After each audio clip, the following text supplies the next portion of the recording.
عبداللہ بن یوسف تنیسی نے بیان کیا، انہوں نے کہا کہ ہمیں امام مالک نے خبر دی، انہیں ابن شہاب ظاہری نے، انہیں عروہ بن زبیر نے، انہیں ام المومنین حضرت عائشہ رضی اللہ عنہا نے کہ رسول اللہ صلی اللہ علیہ وسلم نے ایک رات مسجد میں نماز پڑھی، صحابہ نے بھی آپ صلی اللہ علیہ وسلم کے ساتھ یہ نماز پڑھی۔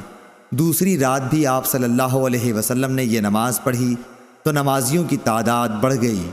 تیسری یا چوتھی رات تو پورا اجتماع ہی ہو گیا تھا، لیکن نبی صلی اللہ علیہ وسلم اس رات نماز پڑھانے تشریف نہیں لائے۔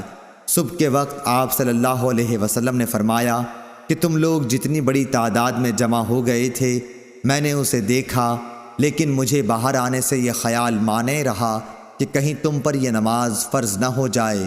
یہ رمضان کا واقعہ تھا۔ صحیح بخاری حدیث نمبر 1129۔